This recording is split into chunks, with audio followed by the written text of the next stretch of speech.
Hello everyone, welcome back to the Analyst for 9th February 2024, where we will be trying to understand the most important articles from the Hindu and the Indian Express.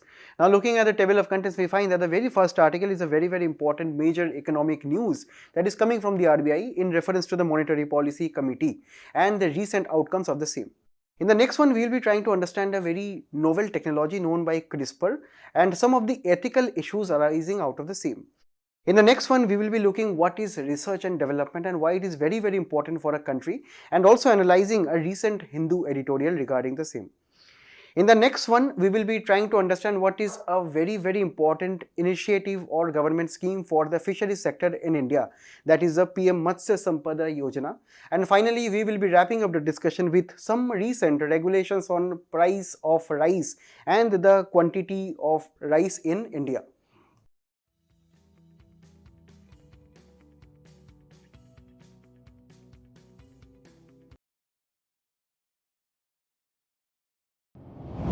Now looking at the very first content, we find that the RBI has recently kept the repo rates unchanged for the 6th consecutive time at 6.5%. And this is following a majority of the decisions which have been taken at the Monetary Policy Committee, that is in the ratio of 5:1. That is, a majority of the members of the Monetary Policy Committee thought that it is better to keep the repo rates left unchanged for the next 2 months till the MPC will be meeting again.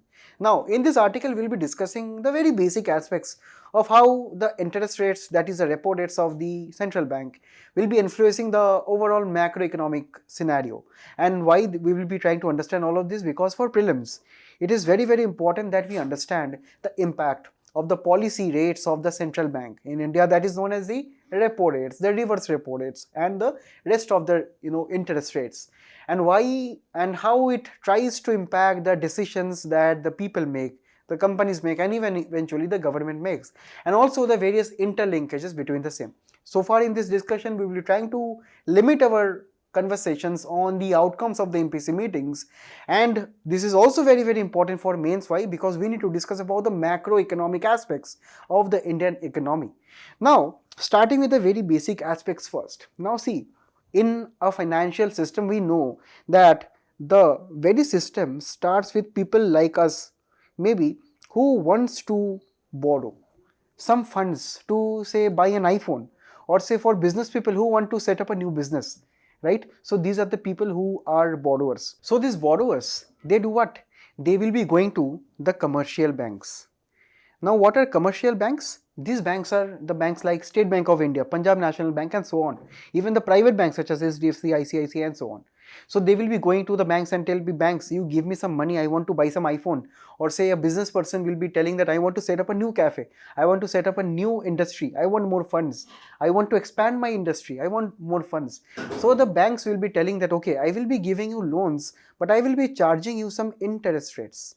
I will be charging you some interest rates, because interest rates are actually the main aspects from where the banks will be earning revenue, right? For example, say the banks have various branches, they have various employees, they have various schemes and policies for which they incur a cost. Now these banks are not there to do public welfare, right? They are sometimes also profit oriented, especially the private banks. That's why they also want some profit. And when they have costs, they want profit. So they will be extracting this from whom? From the borrowers, right? And the borrowers, whatever the interest rates they will be charging, right, from say the commercial banks, they have to pay the same. And in this interest rates itself, the entire cost and profits of the commercial banks are included. Broadly, we in economic terms, without going into too much details of what it is, broadly we tell that as MCLR, right? Now this is actually the rate at which the banks actually lend to the borrowers, right? And we to keep it very simple, this actually includes everything, the cost, profits, interest, and every other aspects. And this also includes a very important thing. Another important thing that this particular formula of the commercial banks include is the amount of cost for the commercial banks it takes to borrow money from the RBI. Now you would tell me that borrowers are borrowing from the commercial banks. Now commercial banks are itself borrowing from the RBI. There can be some instances where the banks need more funds themselves to lend out to the borrowers. Now in those cases, the RBI also gives some loans, and the rate of interest that the RBI charges is actually known as the repo rate.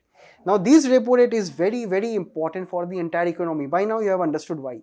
Because the level or the rate at which, for example, say if the repo rate is 4%, so this will be the minimum level of interest rates which the commercial banks can actually charge the borrowers, right? Won't you agree?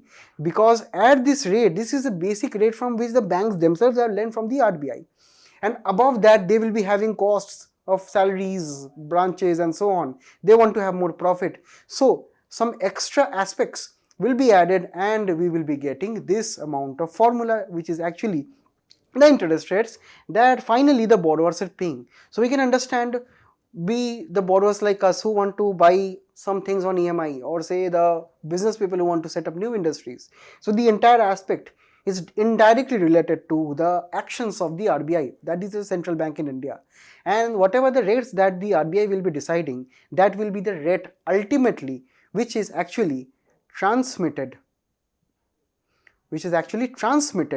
to the final borrower, right? So this is actually what is also known as indirectly as monetary policy transmission. So whatever the RBI is actually setting their interest rates, so that must be ultimately transmitted to the borrower. That is, if say the RBI is decreasing this 4% to 3%, so the final borrower's interest rates must also decrease by say 1%. If the other thing is the case, so for example, there is too much money in the economy, or there is too much inflation, because more money, more demand, and more inflation, more prices. So the RBI will tell that, okay, I need the people to have less money right now. I will be increasing the interest rates to 5% now by 1%. So the monetary policy transmission must also increase by 1%. That is, the rate of interest for the loans will be becoming more, and the people will be demanding less loans and less money. And this is actually another aspect how the RBI or the central bank of any country also controls the inflation through interest rates, right? And this is a very important aspect of the same. So whenever we have high interest rates, we have low demand for funds. Whenever the interest rates are too high, people will not demand EMIs or more loans for businesses, because their cost of interest is rising. So people will tell, okay, I won't buy any iPhone right now. I won't set up any new cafes right now, because there is simply too much of interest rates, because there is too much of inflation. That is why whenever interest rates rises, it is actually to combat inflation, and also vice versa. Whenever there is deflation, the RBI wants you to spend more, because there is recession in the economy. There the prices are decreasing over a period of time, and people and firms are not making any profit.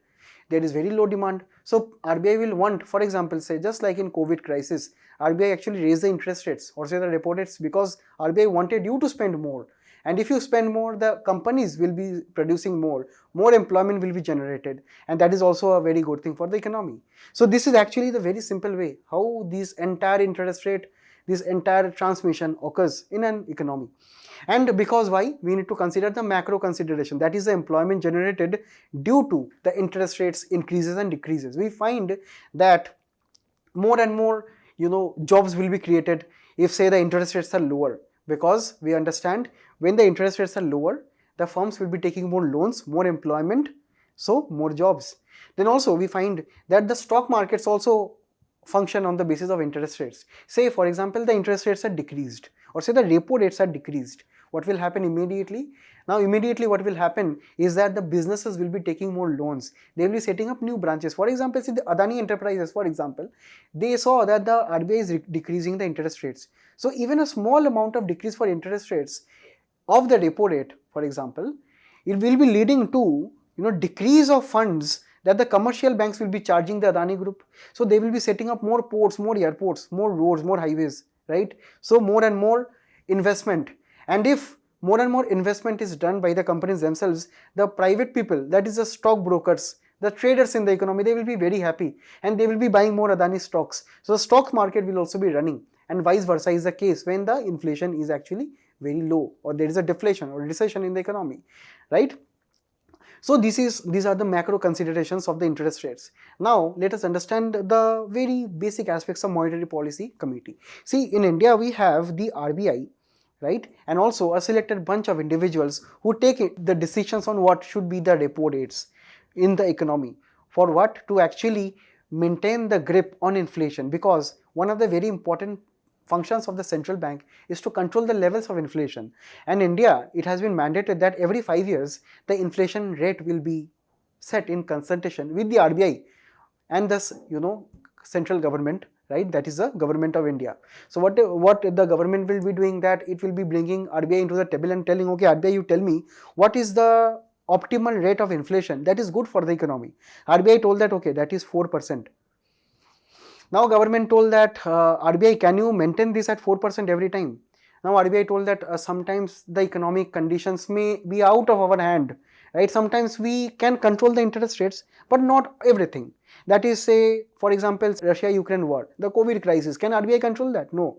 So the government told that okay, in those cases, or say in some other cases also, for example, say the seasonal disparities of weather conditions and so on. So the RBI told, the government told that okay RBI, you do one thing, you take plus minus 2% of this target. For example, say it is okay that if your inflation, if the India's inflation is between 2% to 6%, then the government or people will be very happy.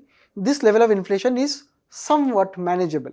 If it is nearer to 6%, it is not good, and if it is crossing 6% is exactly not good at all, because people are paying more prices, more inflation in the economy. That is not a good thing. Now also, when there is inflation or say deflation, right, then that is also not a good thing, because firms will not be producing more. So the RBI told that this is the range of inflation that I will be considering, and this is actually what the Monetary Policy Committee also observes, that it will be keeping the inflation in the economy within this target band, and this is the band which is very, very important. And if for consecutively 2-3 quarters, if the RBI is not able to adhere to this particular target, right, the RBI has to sit with the government again, and they have to chart out why the RBI is not able to do the same. After a certain amount of time, the RBI has to, in written form, has to give to the government why the RBI is not able to adhere to this target. Now, what is this MPC? This MPC is actually consisting of 6 members. One member is the RBI governor, himself or herself. Second is the deputy governor, and one member is the member who is nominated from the RBI board. So 3 members from the RBI. Now what about the 3 rest? The 3 rest of the members are actually nominated by the central government, right? So they are generally professors and scholars who are belonging to economic circles in India, generally experts from IIM and other central universities. So these 3 distinguished experts and the 3 members from the RBI, they sit together and they decide on what should be the interest rates, that is the repo rate, and what should be the target and how the RBI should be proceeding with the same. And they will be only deciding the repo rate. They will be not touching the CRR, SLR, the reverse repo rate and so on. They will be only deciding the repo rate because it is generally considered that it is sufficient to control the inflation in the economy. Now, this is the overall aspect of Monetary Policy Committee. They meet every 2 months, that is bi-monthly, and they will be taking major decisions, and this is actually what they have come out with. Now, in this article only, it has been mentioned that the RBI is maintaining its stance. Now see, suppose that you are invited to a party, right? Now imagine that the party is going smooth, and you all of a sudden you find that the party is too boring. Why? Because there is no music. There is, for example, no enough food. For example, like food is like me only. There is no food in the party. It is very, very boring, right? Now compare the same thing with Indian economy. For example, so the economy is not growing at all, no jobs, no employment, right? The prices are not rising, companies are not producing more. So, this is actually what is known as deflation, right? And this is eventually leading to recessionary periods, or when the economy is growing very slow. Just like the party which is very boring, the economy is also very boring. So the RBI told, okay, let me, understand this is the economy right now. So this understanding is very important, that RBI is understanding this is the economy right now, and I have to do something in the coming days. what the RBI will be doing. RBI will be saying that okay, maybe if I decrease the interest rates a little, people will be taking more loans, more employment, more growth, right? So this is what is actually accommodative stance. That means the RBI will never increase the interest rates. It will maybe in some rare cases keep the interest rates at what it is right now, or say the repo rates, or decrease the repo rates. Now this is actually during economic slowdown or downtown, and what are the policies that they can take? They can lower the interest rates, or they can increase the money supply in any other way, right? This is actually what the RBI is actually thinking. Now this is just like when the music in the party is turned up and also the food is served at your disposal, right? Now that is one aspect. Now in this particular monetary policy committee meeting, the RBI told that we are withdrawing our accommodative stance. That means RBI is telling right now, I do not think that the economy is in a slowdown, because if you can see right now, in the MPC only, the RBI told that the economy is projected to grow at 7% real in real GDP terms. So economy is growing properly, and also we can understand that is why the RBI is telling that it is no longer the thing. So we can withdraw our stance to something more neutral, or a condition where the economy is actually in autopilot mode. Just like when we are taking flights, we know that during takeoffs the pilot actually operate the machines, that is the all the equipments in the cockpit, and while landing they also operate.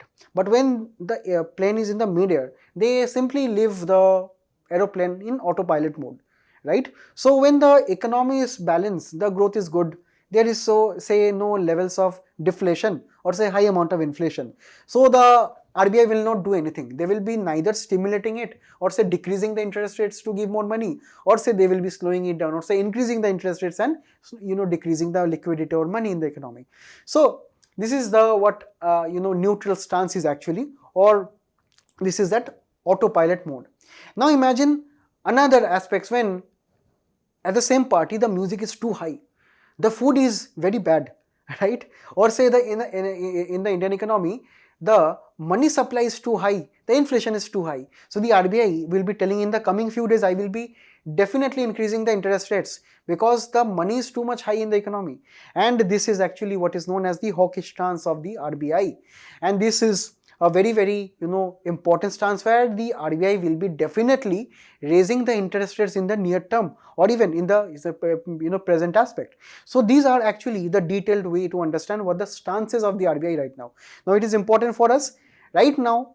RBI is in the withdrawing of its accommodative stance. Why? Now we can understand RBI changed its stance to accommodative during COVID crisis because the economy was not in a party mode. It was in a very boring mode, or the economy was not growing. Entire economy shut down. That is why RBI told that more funds needed. Let us decrease the interest rates. But right now economy is recovering, right? And also there is another problem with that. Whenever economies recover, we generally find something known as inflation. Generally in cases of pent-up inflation, which occurred actually during 2021, 2022, and also in 2023. Now the retail inflation that we can see also in CPI figures, the consumer price index, that is a retail inflation which takes place at markets, that continues to be remaining above 4% rates, even touching around 8 to 9% in 2022-2023. This is very dangerous for the economy. Higher inflation is never good. And also the RBI is expecting that in financial year 2025, the inflation will be around 4.5% maximum, right? Or say, the inflation is also very, very high as of now.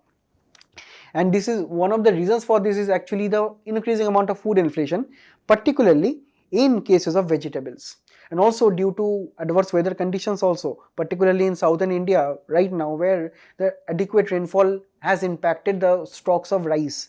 Also we have seen over the period of time that the stocks of onion, tomatoes, they were also hit and raising the amount of prices. Also according to various weather experts, the El Nino impacts of 2023 is still creeping into 2024, and actually consequences of El Nino is also not predicted as to till when it will be occurring. Also apart from this, the government is right now undertaking capital expenditure push. In the interim budget itself, government told that I will be increasing my capital expenditure by 11.1%. And this is actually doing what? This will be also pumping in too much of money in the economy, right? If government is spending more, it will be also pumping money. So that is why the RBI did not decrease the interest rates, because already the government will also be supplying money through various infrastructural projects, roads, highways, airports and so on. This will create jobs and employment. So the RBI told, okay, government is doing some of the job, so let me not tinker with the same and influence the interest rates. Next, the RBI is also expecting that the US Federal Bank, which is the US's own central bank, they will also be changing some interest rates. Mostly it is predicted there will be rate cuts or interest rate decreases. Right? Now, if interest rates are decreased of a major economy, the RBI has to adopt some wait and watch strategy. So maybe in the next meeting, we will be seeing some changes in the repo rates after the US Fed has actually done something. And also, the RBI is actually trying to maintain the liquidity at some deficit level, or where the RBI is actually trying to control this inflation by maintaining it at a deficit level. And this is one of the reason is that there is still incomplete transmission of monetary policy, or say the repo rate which the government or say the RBI has set, this is not yet to the borrowers, which we discussed in the very beginning. And also there is likelihood that there will be more and more FPI or foreign portfolio investments will be coming from foreign, right? They will be bringing in more money in the economy. So that will also be increasing liquidity later. So let us not disturb the liquidity as of now. That is what the RBI is thinking.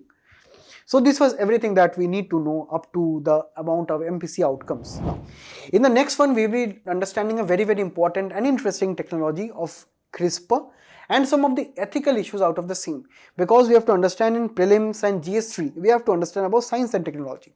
But also in GS4, right, we have ethics and determinants of ethics. And in the various determinants and dimensions of ethics, there is also something known as the applied ethics. The applied ethics branch will be delving into the ethical applications of artificial intelligence, biotechnology, cyber security and so on. So in the same aspect, we will be looking at the importance of bioethics, particularly through the case of CRISPR. And here, many experts are advocating that there must be some pause or some temporary restriction on the development of CRISPR. Why is this? First, let us understand what is CRISPR in the very first place. See, imagine that you have a laptop, and in your laptop, you have a book. And not only that book you are having in your laptop, you are having 100 more books. So you do what? You open the folder where you have the book library, right? Or the set of files where you have. You go to the search box and you type the name of the book, and the laptop or say the operating system will be giving you the book, right? You just need to find the book here. Or say when you are editing a document, you want to make some changes in the same, but you maybe do not remember where that particular sentence is or where that particular word is. So you just type the word and the document will be giving you the same. So this is what actually happens with CRISPR technology. See, imagine a case that a particular patient has a genetic disorder, right? There are many genetic disorders which are actually the issues at the DNA level. There are some defective base pairs. We know that in DNA we have base pairs A, T, G, C. In the comment section, I want the full form of this A, T, G, C, right? So we know that in a DNA there are various pairs, and the very pairs of this particular DNA will be giving us many traits such as the length of our nose, the amount of say density of our bones and so on. And if there are defects in some of the pairs, there are generally some genetic diseases. Now, can we understand that if the issue is at a genetic level, that is at the DNA level, there are some issues with the pairs. So can we not do one thing? Can we not find the error? Can we not find the error? For example, say if the error is between these pairs, can we not find and can we not cut the error and replace it? Just like the way you found those words in your document, you found it, you edited the word and you cut out and inserted a new word.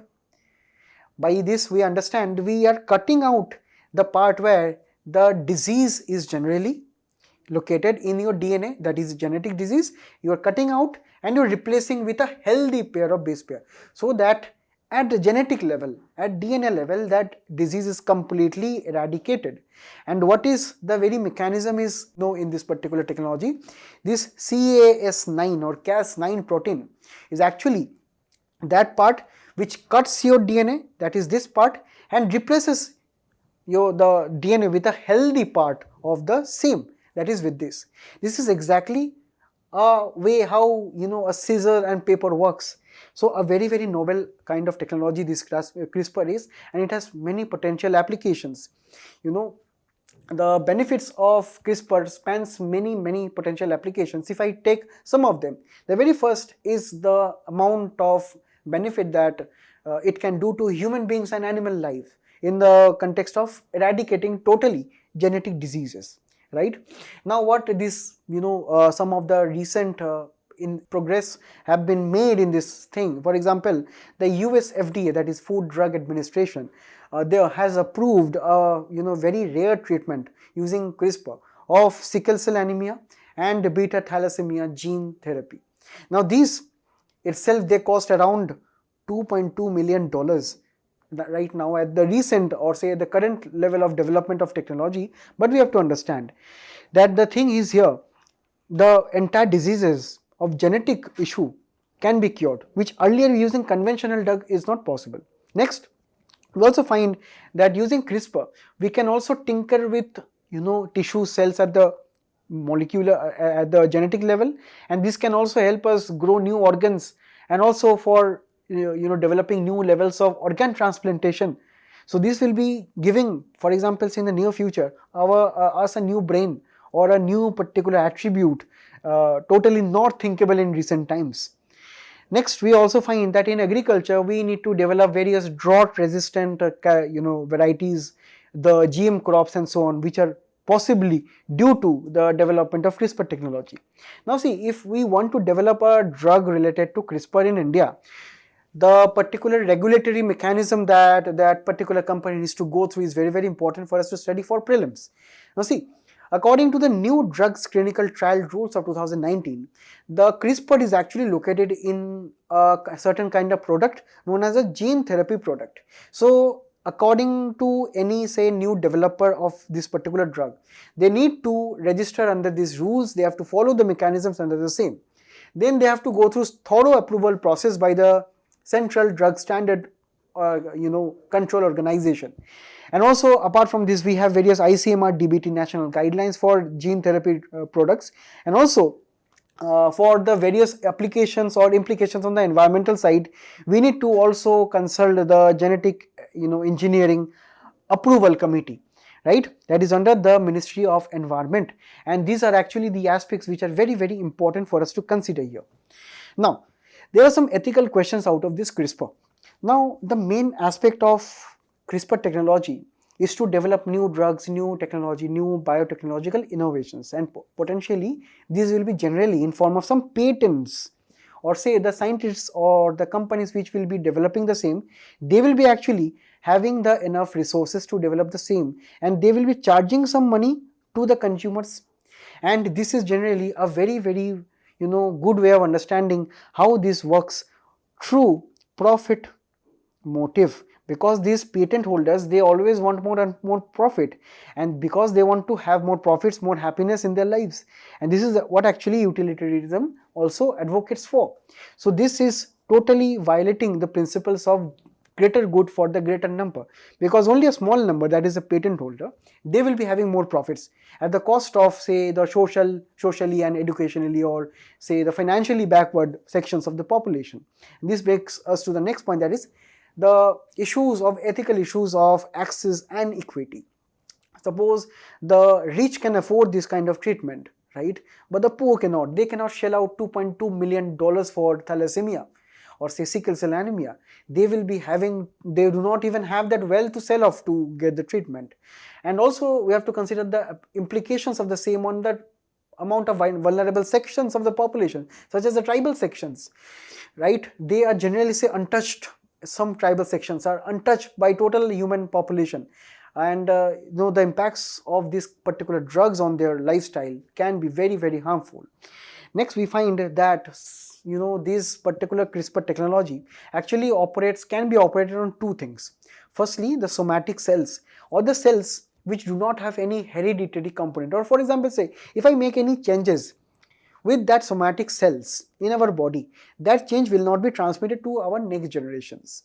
But CRISPR can also alter the cells which is known as germ cells or germ-line cells, which any changes to can be transmitted to the next and next generations. So there can be some instances in the near future then actually where a particular genetic disease, to treat them, the germline cells are actually repaired.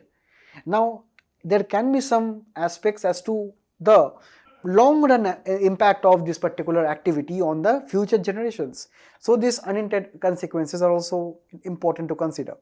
Next, there is also a particular fear among many experts that this particular technology may be creating Frankensteins or designer babies in the future, because say we always want higher intelligence, more better looks, which is the stereotype of the modern society, better looks, high intelligence and so on.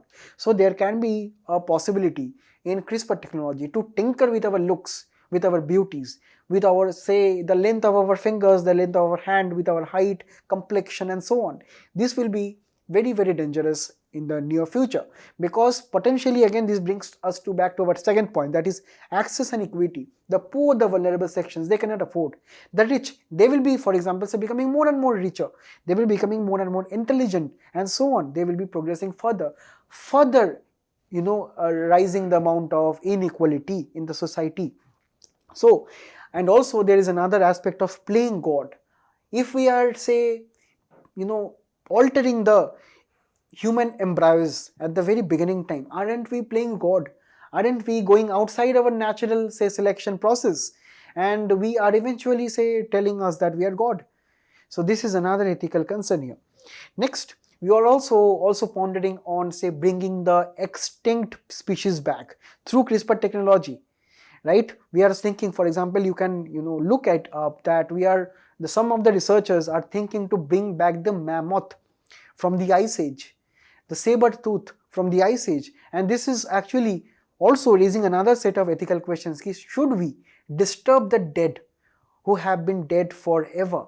So this will be also creating many eerie and creepy tales that even sometimes the people can think that I will be bringing back my dead relatives and my dead parents and so on, potentially opening up Pandora of debates. Particularly if you all have watched the Harry Potter and the Deadly Hallows, you can understand what I'm talking about, right? We cannot bring the dead back in the same manner.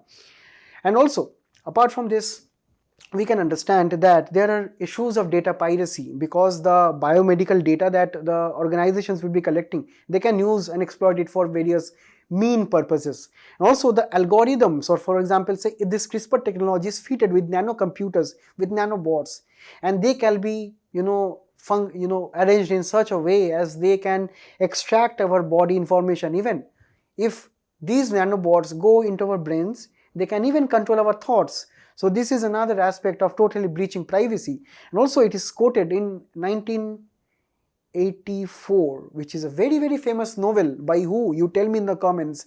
It is stated that in the near distant future, the state will be controlling, or say the nation or the government will be controlling what we are actually thinking. So can this be one of the ways? Can this be one of another concerns which is concerning those ethical dimensions?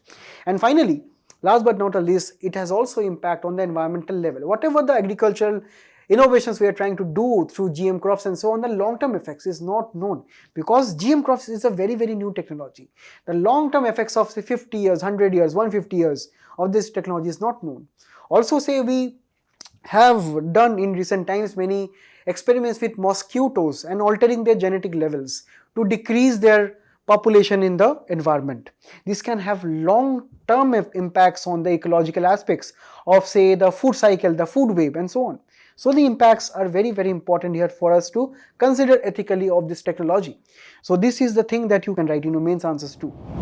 Now, in the next article, we will be analyzing a very important editorial regarding the level of research and development in India, because right now the government recently announced some scheme for the private sector to invest in research and development through 50-year long-term loans, and that is generally interest free.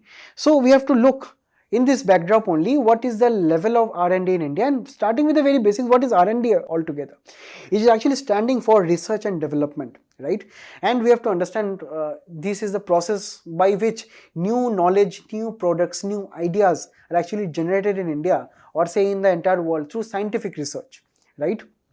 And in kind of what kind of research? Through very basic research which do not generally have any commercial applications or profit making motives. Next, we have some applied research which generally have some commercial say motives, such as say to address a practical problem, say a biomedical problem, an environmental problem, which say the government, the private companies, the individuals can say engineer and make. Next, we have some developmental research also. For example, say the research which take place in say social science and some various aspects of science and social sciences. So these are the activities which take place in research. Now, who are the players who take part in? The businesses, the private individuals take part, and it is very, very important that actually the businesses or the private individual take part in their own research. This is because research economy will be creating more and more new ideas, more new technologies, more new innovations, inventions, and more employment in the near future. So this is actually a very, very good way of understanding how the developed West or the Western European countries and the US is more developed than us, because they have a higher amount of private sector which are investing in research. Next, countries like India and see the other countries of global south, they generally have universities under government only, which tries to conduct research and development and so on. And also there are some private universities who also do so. And finally, there are purely the government agencies, such as the atomic research in India, the ISRO. They are also doing some research, but they are from the government sector. And here we have to understand, in India there are some issues with respect to research and technology. Those issues can be broadly divided into 4 parts. That is the issues related to skill, right? Then we have issues related to intellectual property or the patent process, in which we find that in India we have a very weak patent system as of now compared to the rest of the countries. And this, for this reason only, the new researchers, they do not want to say patent their innovations. And also there is also very limited amount of patenting knowledge in our countries such as India. Next, there are some structural issues such as high dependency on grant that is coming from government. This is actually a very, very a serious matter, because researchers, they also need to run their homes, right? They need some funds. If they do not get funds, they cannot do the research. So this is one of the aspects. Also, the curriculum pedagogy of research is very, very outdated, and also the knowledge transfer of the same is also very, very weak. And finally, we find at another issue of bureaucratic level and red tapeism, due to which the research institutions, they have to go through many approval stages. Particularly the startups in India, they find it very, very difficult to register a patent due to red tapeism. That is why the government in recent times, they have taken a many effort on initiatives to do the same. Now let us understand some of the same through data, mainly through the expenditure side. See, India's expenditure on R&D has been increasing year on year. It is increasing from say around 1.1 lakh crore to around 1.27 lakh crore, while the increase is very little. As a percentage of GDP rather, it has declined, right? Because the overall expenditure of government on other expenditures have increased, while the increase in R&D also the same time, but the overall expenditure also increased. And as of now, we can find that the R&D contribution to GDP as a percentage is only 0.64 compared to Brazil at more than 1%, and also South Africa, which is more than us. So this is also a very, very interesting aspect.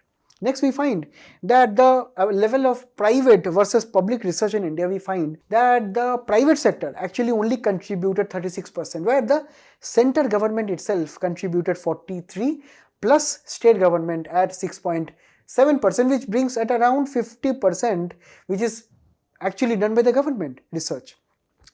Also, the private research as a total part of the say private expenditure, we find that it is around 75% in US, Germany it is 67%, and South Korea it is as high as almost 80%.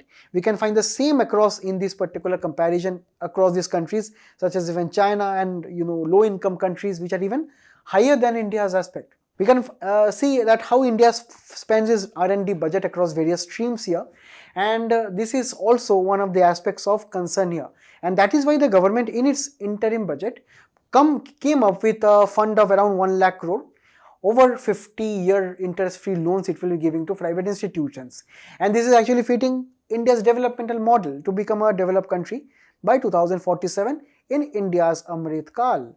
So please use these important words and important phrases by the government of the day. And generally this is following a very important post-war US model, that is the post-World War II US model of focusing more and more the level of research in US's economy. So this is actually known as the free play of free intellects. That means the free intellects means the private research and the level of importance that they must be left alone, right? The government interference must not be there. But India is not only applying that, India is also following the Japan and South Korea's model of techno-nationalist, that is building the interconnections among universities, research institutions, companies and governments. So the governments cannot be left out of the scenario just like the US, which is a kind of a capitalist economy. In India, we are a mixed economy. The government must be there in the research institutions through funding, through grants and so on. So it must be improving the same.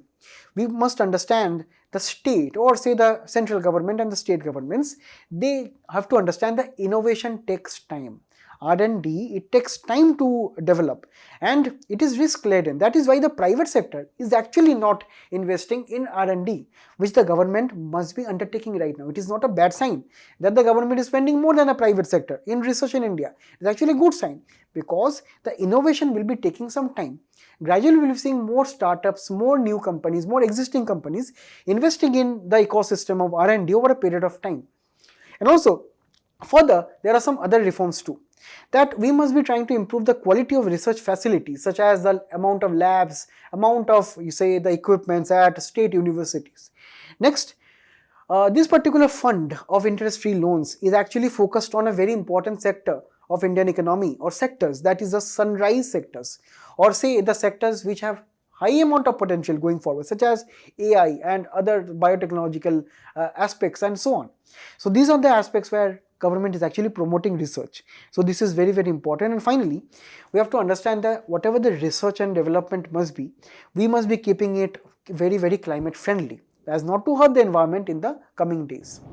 Now in the next one, we will be trying to discuss a very, very important scheme of the Indian fisheries sector, which is the Pradhan Mantri Matsya Sampada Yojana, which is the recent context is that the Union Cabinet approved the recent sub-scheme under this particular scheme, right, which is actually known as Pradhan Mantri Kisan Samriddhi Saha Yojana.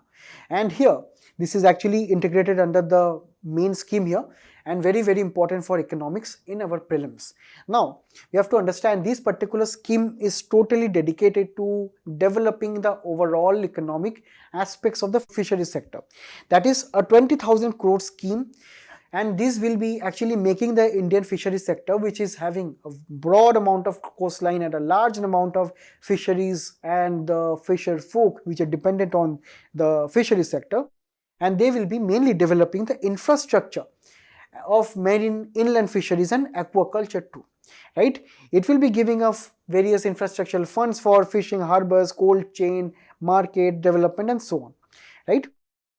Now for aquaculture, it also will be promoting cage culture, seaweed farming, ornamental fisheries, new fishing vehicles, lab networks and so on, to totally bring India at par with the major fishing nations such as Canada and Japan. Next, we also find that in some cases, sometimes due to cyclones or due to some international conflicts, the fishing activities may be stopped temporarily. Now, this scheme is also having that kind of support scheme, income support scheme for the fisheries sector and the stakeholders. Also, we find that the boat insurance, personal insurance of the fisher folk, they also be given under this scheme. this also be leading to overall more and more focus on island nations, fishing production and so on. So we have to understand this is a overall umbrella scheme on the fisheries sector.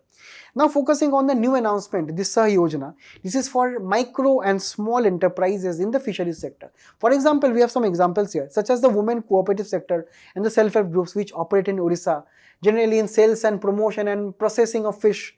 Then we have some pearl fishing activities in Tamil Nadu, ornamental fish breeding in West Bengal, which is also exported to say many countries. We have shrimp farms in Andhra Pradesh. So these are the MSMEs in fisheries sector. These are very small enterprises and they need help. And what kind of help? Investment of around 6,000 crore in the next 4 years. This is not only a public investment, that is the investment from the government side, the World Bank side and AFD, which is a development institution from France, but also here the private sector will be also be involved. And the main aspect here is to develop the amount of formalization of fisheries sector, or bringing the fisher folk into the formal sector, giving them more social security benefits, giving them better employment opportunities, and also enhancing access to formal credit, that is the loans from the banks. This 6,000 crore, they will be not given through money lenders, they will be given through banks, so that the farmers of say fisheries sector, they can come to the banks, get themselves registered in the banking system, and they have some bank accounts, moving towards financial inclusion in the same. And apart from this, there is also a new announcement of extension of our existing scheme, which is the Fisheries and Aquaculture Infrastructure Development Funds. This has been extended to 2025-2006, and the fund size of the same is around 7.5k crore. And this is actually to intensify the development of what? Fishing harbors, landing centers, ice plants, cold storage and fish transport. If you can understand, these are the things which are very important for fishing industry, because fish is what? Is actually a perishable commodity. It does not stay fresh for a long period of time. So we have to distribute it properly, store it properly, transport it very efficiently to the markets. And this is what it has been extended. In the final article, we'll be looking at a new development, which is amount of regulations that the government is bringing in rice. And this is very important for prelims, and also I will, at the end of the discussion, I will be showing you a PYQ of the same, why it is very important. See, with respect to rice, the amount of production in 2022-2023 was actually 135 million tons. But we find that in the recent years, right, that is the 2023-24, the amount of production has decreased over a period of time. And if we can understand what some of the reason is, that the South India's rainfall has been inadequate in recent times. We also find that the recent retail prices of rice is also increasing by around 14.5% in just 1 year. And of this increase, we find that the most popular varieties of rice, often in very local varieties, those popular varieties of rice prices are also increasing. Now, what are the main determinants of prices of rice in India? We find that from the government side, the government is giving MSP. So MSP directly influences the prices of rice. Next, if we find that the MSP is increasing, the prices of rice also increase. If there are amount of storage facility that the government does generally do through say Food Corporation of India, this also increases the prices, because the government is actually stockholding the rice. It is not say making the rice fully available through the market forces due to food security reasons. Also, government sometimes trades. Government intervenes in the market through some export controls, through some trade restrictions on say the hoarding of rice and so on. So these are the aspects due to government. On the other side, the government also gives some consumers some subsidies. For example, the government can give some say subsidies such as PM Kisan, amount of 6,000 rupees for 1 year, which the farmers can use the 6,000 rupees to buy rice. So effectively, the farmers are having more income right now and they can exert more demand on rice. So this also drives up the price, rice. And here we find that in South India, in some states, the rice traders which are rich, they are also holding some stocks. So the government is taking right now the measures of making the stocks of those farmers online. They have to depot it online. The Indian government is also trying to sell Bharat rice, which is a Indian own rice brand which is trying to release it through PDS at lower subsidized prices. So government is intervening in the market.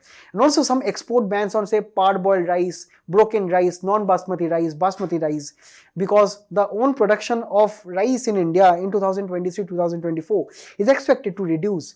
And also in 2023 there were some restrictions on the same. So this was all for this article, and right now I want you all to attend this 2020 PYQ. Very important one that is related to the influence of price of rice in India and the various factors. You comment me the answer here, I will be looking into the same. Now with this I want to thank you all for being a very patient audience. As usual, I will be following up with a quiz now, so do attempt it, let me know in the comments. Till then, we'll be meeting again. Thank you all for a very interactive and enjoyable session with you. All the best. Thank you.